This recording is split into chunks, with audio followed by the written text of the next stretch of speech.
Hi, I'm Joe with Garmin.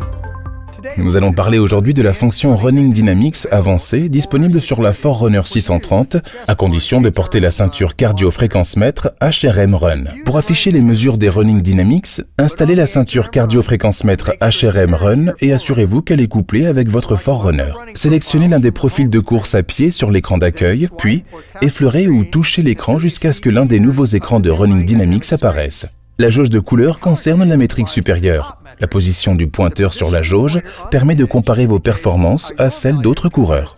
La longueur de foulée était indiquée auparavant dans le récapitulatif d'après-séance. Sur la Forerunner 630, ce paramètre a été ajouté comme champ de données pour que vous puissiez connaître votre longueur de foulée en temps réel pendant que vous courez. Une fois votre séance terminée, vous pouvez examiner le graphique généré sur Garmin Connect pour vérifier comment votre longueur de foulée varie en fonction de votre allure, de votre cadence, de l'altitude ou de toute autre métrique.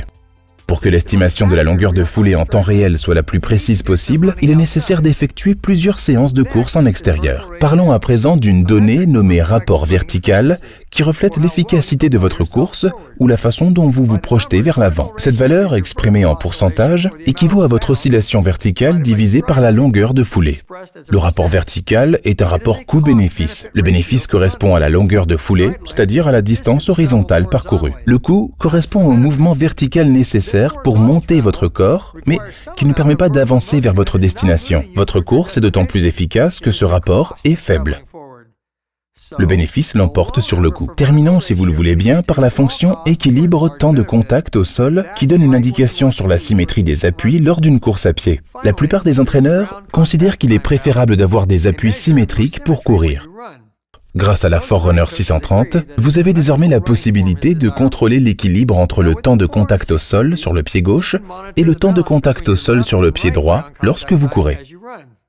Cette donnée est calculée en divisant le temps de contact au sol du pas actuel, gauche ou droit, par le temps de contact au sol total des deux derniers pas, gauche et droit. Le résultat obtenu peut être visualisé de plusieurs façons différentes, selon la taille des champs de données affichés sur votre montre. Dans cet exemple, on constate que le coureur passe plus de temps au sol lorsqu'il est sur le pied gauche.